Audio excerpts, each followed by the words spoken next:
Hey everybody, welcome to Pop Culture Philosophers. I'm Rockin Robbie Billups, and it's time for the weekly comic book review.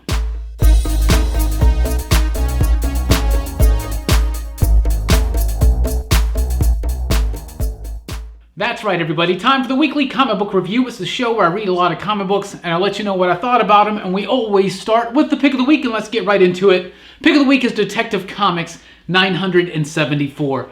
This has been one of the absolute best books since DC Rebirth.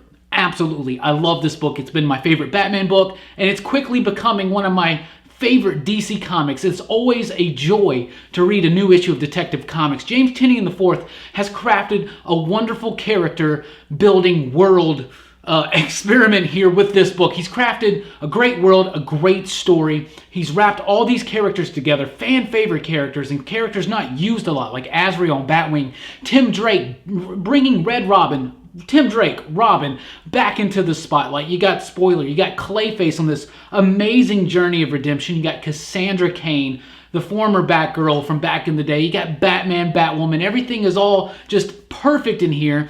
The story is just this one big thing, and it's really hitting this point now where we should have seen it coming, and it seems obvious in hindsight, but it still is a very, very effective story. And where we're at right now, it's all been leading up to this, and I just want to spotlight this book because it is amazing. You definitely owe it to yourself to read Detective Comics if you like Batman, if you like DC, if you like superheroes. This has been spot on. This issue in particular deals with the fallout from the fall of the Batman storyline. It's really, I can't really get too much into it without spoiling stuff. But seriously, the artwork, Felipe Briones, a really good artwork stuff. It reminds me of some like 90s Batman stuff, like with Klaus Janson doing some inking and things like that. It feels like that. It has space. The artwork works where it needs to with these character moments.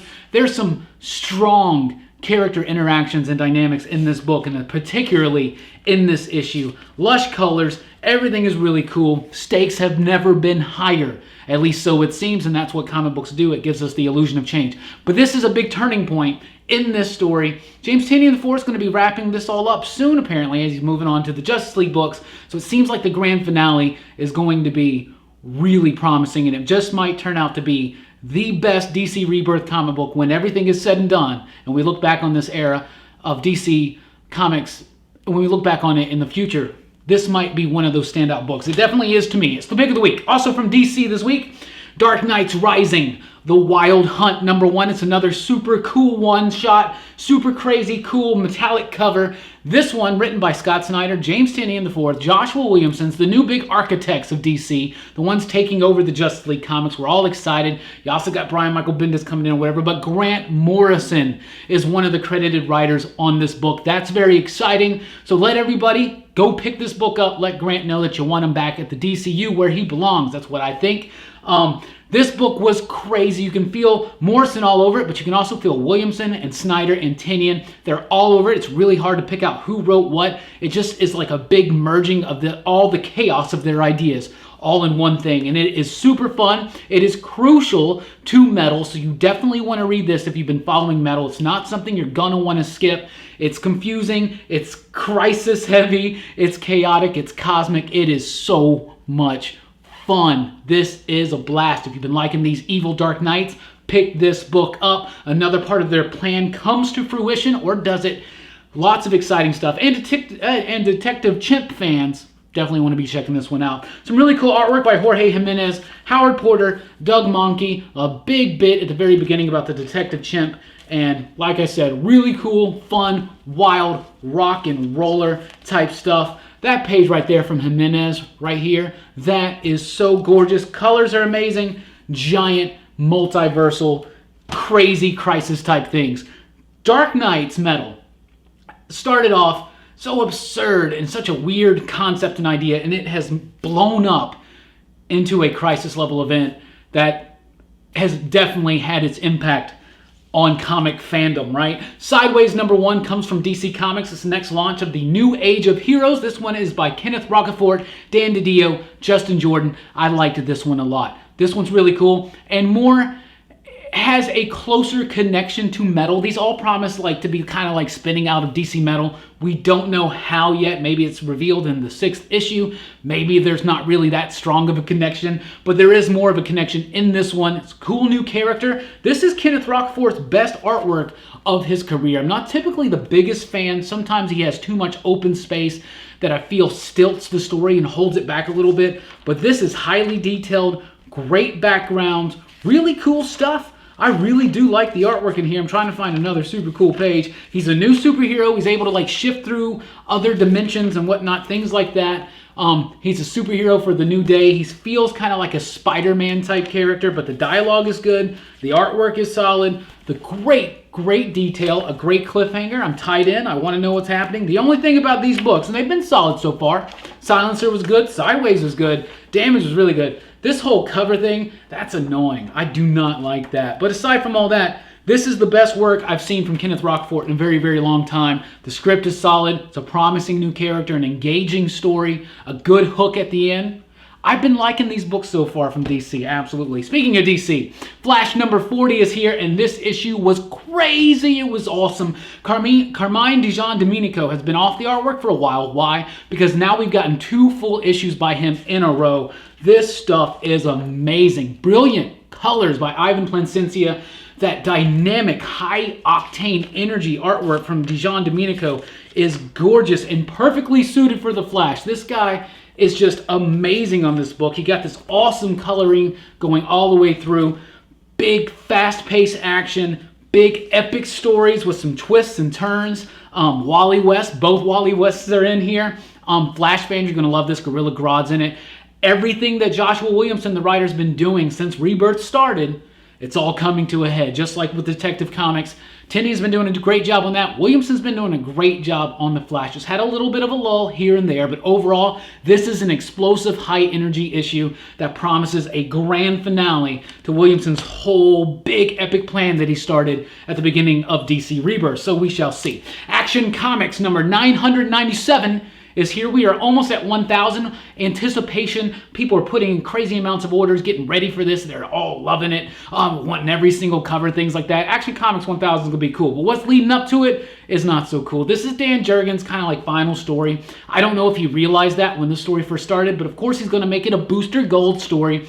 Dan Jurgens has a lasting impact on Superman, but he also has a lasting impact on Booster Gold because he created that character. So, of course, Jurgens is going to throw Booster Gold in. It's an okay story. It's got lots of action. Some cool little panel designs from Brett Booth in this issue. I'm not really typically a big Brett Booth fan, but this one's high energy. It's got a lot of speed and motion to it and flows. The Lois story's kind of neat and spotlighting her and her like journey to save her father in some foreign country or something like that. But overall, the story just feels a little weak. This book has felt a little bit weak since the Oz Effect stories. Didn't have the impact that I thought or wanted it to have. But Action Comics has been in a lull, but that's about to be changed. 1,000 is coming out, and then, of course, Bendis will be taking over this summer. The Milk Wars is continuing on with Shade the Changing Girl, Wonder Woman, one-shot special, part 3 of Milk Wars. This is a crossover between DC Young Animal, the Gerard Way, Doom Patrol, crazy stuff, all that stuff over there, and the DC Universe proper over here, and a merging of the two. Does a good job of merging the two. This story's been neat and interesting. This issue, though, was the weakest so far, in my opinion. Didn't really like it. Hard to follow. Did not like the art that much, especially on certain pages. I love these covers by Frank Quitely. That's really cool. The concept of Wonder Wife is interesting, and it goes along with what they've been doing with Milkman Man and the Bat Priest and all that stuff. But this issue just didn't really work for me, and it's kind of disappointing because Shade the Changing Girl is one of my favorite Young Animal books. But Milk Wars is continuing on with another Cave Carson Swamp Thing special, and then a final Doom Patrol Justice League special. But I'm ready to get back into Doom Patrol proper and Shade the Changing Woman proper and all that stuff. I'm ready to dive back into that. This Milk Wars thing, maybe it should have just been a one-shot, but whatever. They needed to fill some time in is what I feel. Michael Cray, number 5. Yes, number 5 is here. Now we understand the direction of the Michael Cray book. It's basically Michael Cray going after Wildstorm's version of the Justice League. There's been the Flash, there was Green Arrow, and now an evil version of Aquaman. Michael Cray has to take him out.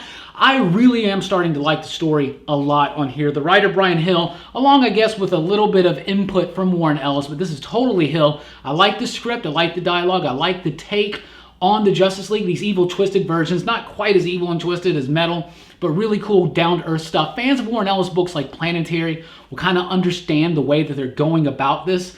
The artwork by Stephen Harris works for me sometimes, doesn't work for me other times, but this is a neat little interesting retake on a scarier side of the Aquaman mythology. Some pretty creepy cool stuff on here, and I do like it. I do like this book. It's not as good as The Wildstorm. This spins out of the Wildstorm book by Warren Ellis, but it's a good solid, going to be 12 issues, so I'm sure they're going to get through a few more Justice Leaguers, right? Originally, I was kind of disappointed that it was just these evil versions of the Wildstorm Justice League, but now I'm actually kind of getting into it and just realizing what it is, and it's a fun action thing with a little skewed view on some of the DC heroes. Let's jump over to Marvel. We have Doctor Strange 385. This is the final part of Loki, Sorcerer Supreme. Donny Cates came on to Doctor Strange and has just taken over. This stuff has been amazing. Gabriel Hernandez Walta on the artwork. Glorious. Plus you got the Sentry in here. You got Loki as the Sorcerer Supreme. Doctor Strange without his power. Amazing, beautiful colors by Jordi Belair on Walta's artwork. Just a fantastic 5-issue series so far. This has been phenomenal. We got Damnation coming up now. The ending of this story is very satisfying. You knew the Loki thing was going to wrap up pretty soon, but how does it wrap up, and does it wrap up right? It does wrap up right, but it leaves plenty of stuff open for the future. This has been a great debut story arc from Donny Cates, Walta, and Belair. Seriously good stuff. Like I said, you got the Sentry in here, you got the Void, Strange's mistakes, drama, magic, colors, beautiful action, comic books. Marvel at its best right here. Doctor Strange. Donny Cates is doing some great jobs, great work over at Marvel right now. Thanos book is amazing. Doctor Strange is amazing. Some things may be changing and turning for the better over at Marvel. I definitely think so, especially with books like this around. Marvel 2-in-1, number 3, Human Torch and The Thing, half a Fantastic Four book. You also get plenty of Doom in here. You get the Mad Thinker in here. So everything that a Fantastic Four fan wants is in here, including really bold, crazy, old school feeling comic book lettering. Jim Chung is not on the artwork here. You got Valerio Shatai doing a really good job. Got Hercules making an appearance in here. This issue is really focusing in before they go on their multiversal journey. Johnny and Ben are trying to figure out how to fix Johnny's powers. They're kind of going out. There's a big crazy revelation in here that sets up something very exciting for the future, and I think so. Like I said, the Mad Thinker, some great Doctor Doom. Look at that Doctor Doom on that page right there. Even though he's Iron Man, that is creepy and crazy. It's got an intriguing ending, and it's got another one of those Where's Wolverine things in it that they're kind of a joke, right? But this book is funny. It's adventurous. It's got high stakes, but it's also light and fresh. And it feels like a Fantastic Four book should, so I'm very, very excited for this. Chip Sardarsky has been doing a great job. I was kind of nervous about him coming on doing the book. I was like, I don't know if he's going to do a great job, though. He did do a Star-Lord series I really, really like. He's doing a hell of a job on this one. This Fantastic Four fan, seal of approval. That's good stuff. Another book that's been turning the corner really well is Avengers. Avengers 680 is here. It brings us the 6th part of the No Surrender story. We kind of get... In the last issue, we understand a whole lot more about what exactly is going on. The Avengers find themselves in the middle of the Lethal Legion and the Black Order. They're basically chess pieces in this game that the Grandmaster and the Challenger are playing. Intriguing stuff, lots of stuff still coming.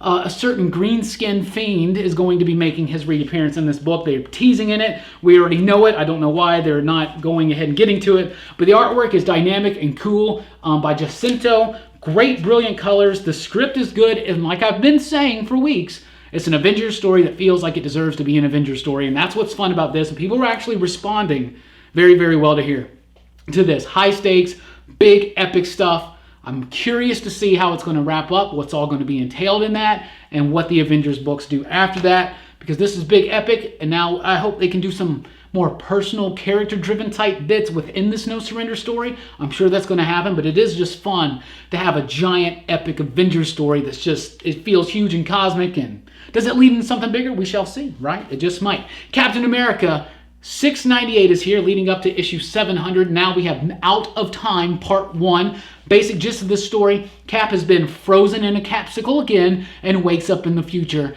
and it's all different. He's a man out of time again. There's some really cool twist in here, though, that's really interesting. Really cool stuff, though, about the future of society, of America, what could happen, but it does a great job of taking Captain America and putting him in a situation where he is standing up for what is right and taking the name of his country back. And it's a really cool story by Mark Waid. The artwork by Chris Samnee is beautiful. It's amazing. It's free. It's flowing. And Matt Wilson, who uses these amazingly brilliant phosphorescent colors in books like Wicked and the Divine and The Mighty Thor, this shows his versatility. This book is amazing. His coloring is amazing. It's still dynamic and energetic when it needs to, but it's muted in tone to fit this dark, sour world that Cap finds himself woken up into. Like I said, the artwork is there. Great uses of like a lot of black per page to make you feel the mood and the weight of things. Really, really good stuff. Captain America is another one of those Marvel books turning the corner. Another one was The Punisher. Marvel's actually got some good stuff out right now, man. Punisher number 221 is out this week. Matthew Rosenberg's Punisher War Machine story has been really, really fun. It's one of those things like the Doctor Strange story where you're like, Loki sources supreme. That's not supposed to work. It's like a what if that. Does it work? And it did work. This is the same way. We've always wanted to see Frank Castle in the War Machine or an Iron Man armor, and it goes exactly how it should. Great stuff. I love the coloring in here by Lee Lowridge, but Guyu Villanova's artwork is really cool. There's some great dark stuff in the snow going on here. Great artwork. I love it. At first, I didn't like the way that this cat drew Frank in the War Machine armor. I thought it looked a little pillowy, but I have definitely come around on it. I think it looks great. Nice sense of action flow, panel composition, storytelling. The dialogue is sharp and spot on, and like I said, it feels exactly like the story should go when Frank Castle puts on a War Machine armor. It's been fun. X-Men Blue number 21 is here. It's part of that Poison X story that started in the X-Men Blue annual. Man, this Venom stuff's driving me crazy. It's one of those things where it's like, be careful what you wish for.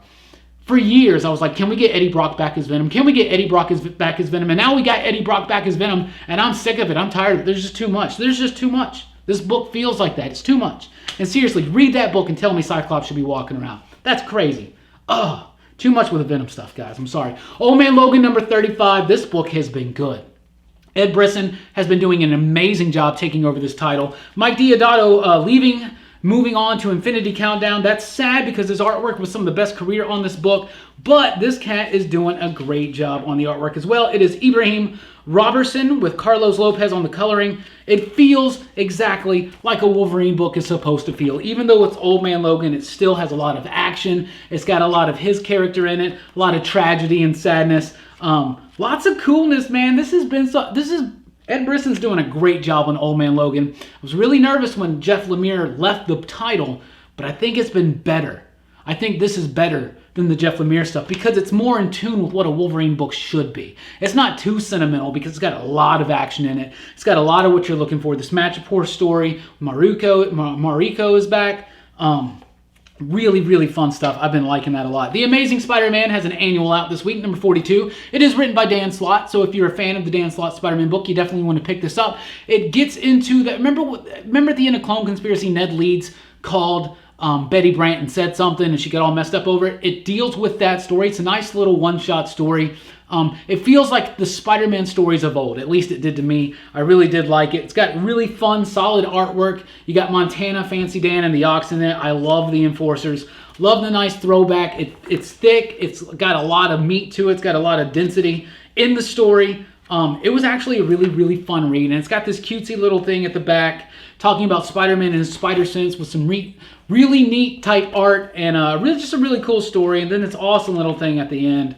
The many costumes of Spider-Man, and they get silly and it's fun. But it was a fun little annual. It's exactly what annuals are supposed to be. It's nothing super, super big, but it's just a big throwback to some old school type stories. I like that. Old Man Hawkeye number 2 is here. Marco Cicchetto's artwork, solid, great. Ethan Sachs on the script, doing a great job as well. You got a crazy version of Bullseye in here. That's interesting. This book has been fun. It feels like it may be not needed, but the artwork is gorgeous. Look at those colors. The artwork is so rich and textured, and it's got this great layer of haze about it. and just a marvelous tone that the colors are setting on here. And the colors is Andreas Mosa, by the way. But the script is really, really good. Look at that page right there. Wow. Good stuff. Gets in a little bit of Hawkeye, but there's a lot more. Just, it feels like so Western and cool, and I like it. Old Man Hawkeye #2 was something I really like. Star Wars Darth Vader #11 is here. I've been liking this book. Charles Soule's doing a great book. Common Coley's doing a great job on the artwork. This one was a little confusing to me at first. I've been reading it, but I got a little confused in the story, but then I easily resolved what was going on. That's a great cover, by the way. Look at the colors in there. But this story is all right. The first story was pretty cool. The second story was even better. The third story starts off a little bit slow, a little too verbose, a little too just exposition-y, but it does set some interesting things up. You're starting to understand what Soule's doing right now, and it seems like it's going to be interesting. Another Star Wars book was Thrawn #1. So everybody loves this Thrawn guy. I've never read any of the expanded universe stuff. I don't know anything about this Thrawn dude, so I was kind of excited to read this to see who is this Thrawn guy, what's it going on, how big of a deal is he supposed to be, and this was boring. I did not like it. I thought the artwork was solid, even though it wasn't very dynamic at time. The artwork is by Luke Ross, and it's really some good, solid artwork from him. Great coloring, but the script was just kind of boring to me. The artwork didn't really do too much. Just, I don't know, sometimes you got to have really, really good dialogue to make this 9-panel grid thing work over and over like Tom King does, or like, you know, that it just, I don't know, it bogged it down. It's got some really good artwork. Look at that shot right there. But story-wise, it just didn't do anything for me. It did not sell me on the character of Thrawn. So I guess I need to read those. Is that like a book trilogy or something? That's what people tell me. Anyway, let's move on to Image Comics and such. Kick-Ass #1. It's a brand new Kick-Ass. A new person is Kick-Ass. She's now a black woman who served in Afghanistan, has come home. Her family life is wrecked. Her dude leaves her. She's raising a kid. She's just trying to make ends meet. She's trying to get it together. And so she becomes the new Kick-Ass because of it. And it was actually really, really fun. Mark Miller, John Romita Jr., not recapturing the magic that was Kick-Ass, but doing something different, doing something new, creating a different story wrapped around the brand of Kick-Ass. And it worked, and I was very excited. I was not looking forward to reading this, but I do like it. The artwork is solid. It's very washed feeling, especially with the coloring. It's not as clean as some of the previous Kick-Ass art, but it is there. It's violent. It's fun. It's engaging.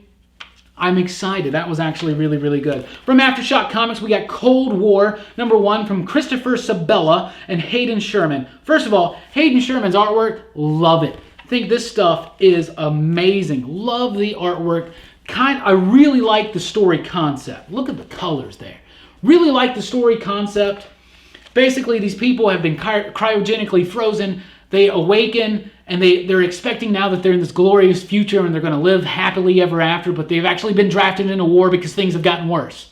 So it's a really cool concept. It's a really, really cool concept. And it has some really nice, tricksy, like, twists and turns in the story, but I did feel like it felt clunky when I was reading along with it. It didn't really flow as well as it should have. I don't feel it was an art problem. I feel like it was a dialogue problem. Maybe some misplaced, unclear captions. I don't know. Maybe it was just lazy reading on my part. But this book, I like the concept. I like the art. But overall, I think the execution just did not work. One book that I thought did work, though, was Death of Love #1. This is your sleeper hit of the week right here from Image Comics. Justin Jordan, who is the co-writer on that Sideways book, which I really liked. Justin Jordan did this one with Donnell DeLay on the artwork. I do like the artwork. It's big and brash, cartoony and violent and explosive. It's got some beautiful colors right there. Is that Estevez? I think it is. Omar Estevez. I like the coloring a lot. I really like the story. I like what Justin Jordan's doing here. It's a little bit of social commentary. It's also just a big, fun, cool story with a neat little twist. I like it. I liked it a lot. It's something wild and it's something cool and it's neat. It's basically these dudes that are like they're not good at talking to potential romantic partners. They're not good at meeting women or even men if that was their preference or whatever. So I don't know. It's about the lengths that some dudes go to try to be like romantic and like their misconceptions of what love actually is. And I really think that there's some good commentary in here from Justin Jordan. It's also a very funny script. The dialogue is great. And I do like the artwork. It fits the tone of the story, which takes itself just seriously enough to get its point across, but not seriously not serious at all at times, to be a very fun comic book that's not overly preachy. I do like Death of Love. I highly recommend to check it out. From Top Cow and Image, we have Port of Earth. This is number 4. Number 4, this story's been really fun. Someone needs to make a movie out of this. Great sci-fi, great concept, engaging story, simple, but just a good enough concept that it works as a story and it keeps you engaged, and I love it. I like the artwork. Things start getting crazy in this issue. Where are we going? We're going to bigger, crazier things. The characters though are a little forgettable. If they didn't have different color hair, I would totally not even recognize who the different people are at times, but I do like the artwork. The colors are a little too muted at times, makes things a little unclear, but concept-wise, story-wise, this has been fun. Someone needs to make a movie out of it. Someone does. Another Image Comics, Black Monday Murders, number 8, brings it in, I believe, to the second story arc, because it kind of wraps up this whole first giant act. The whole first bit is all wrapped up here in crazy dramatic fashion. It's big, it's explosive, it's got some nice coloring in here. I'm just going to show you that one, because first of all, it's got a great sense of design. Look at that page right there. It's beautiful. It's got space to it. Great dialogue. Interesting concepts that are a little too scary at times. But this is some explosive stuff happens in this book. Jonathan Hickman is a hell of a writer. For real. There you go. Judas number 3 is out this week from Boom Studios. This book has blown me away. Issue 3 is no exception. Jeff Loveness is the writer. Jacob Rabelka is the artist. I love the art. It is so haunting. It's chilling. It grabs you by the soul. I'm not even kidding. You got amazing stuff. The story is great. It really fleshes out the character of Judas, his role in the biblical story of Christ and the resurrection and all that jazz. And it even humanizes Christ. And that is something that is near and dear to me, and I thought that was super, super cool. I really love the artwork. And the eyes, oh my goodness, this book is haunting. It is chilling. It is so, so good with this melancholy tone, but it has a glimmer of hope. And man, this book is not heavy-handed. It is light, but it is so rich in theme and meaning and just atmosphere to spare. Like, it is just a gorgeous, beautiful work of art that really takes a biblical story and humanizes it and rounds it out and makes it have more impact than 2,000 years of religion at times. At least that's my opinion. Not trying to be crazy or nothing, but Judas is something special. I definitely want to... I highly encourage you to check that book out. Giants number 3 is here from Dark Horse Comics. Giants is really cool concept. Big kaiju attack. They still rule. Mankind has gone underground. They have these minerals or something inside of them, and they can get power out of it. The artwork is really good, though. The artwork is so good. The Valderrama brothers are responsible for this one. Carlos and Miguel Valderrama, story, art, and lettering. Artistically, it is beautiful. It's a great book. Great emotion on the characters. Great coloring. Great pacing. Dialogue's pretty good. The only thing is I kind of lost my place in the story. It's only issue 3, and I'm starting to forget what exactly is going on. That's probably on me, but there's some really cool, fun, crazy things. You can imagine giant kaiju. What would the worms that eat on them look like? They're big too. That was fun. Bloodshot Salvation number 6 is here, starting a new story from Jeff Lemire. This book was good. It's solid. It's been fun. I'm now starting to get a little lost. I feel like I need to go back now from the beginning of Jeff Lemire's run and get caught up. But dudes, the Valiant's got some really good stuff out. Bloodshot Salvation is one of them. Feels like we're at the end of this big thing that Jeff Lemire's doing though. But beautiful artwork, high stakes. This is a little bit of a lull. It's just basically getting the next story started. Next issue is an all black issue. Like I think every page is black, but it's still credited as art by Jeff Lemire. I think he's painting every page black and then captions and everything.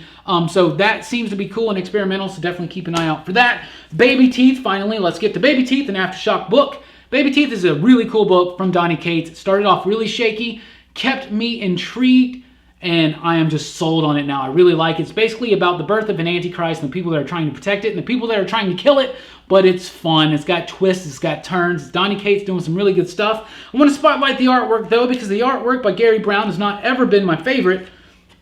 but it's gotten really, really good and has really sold me. Look at that facial work right there.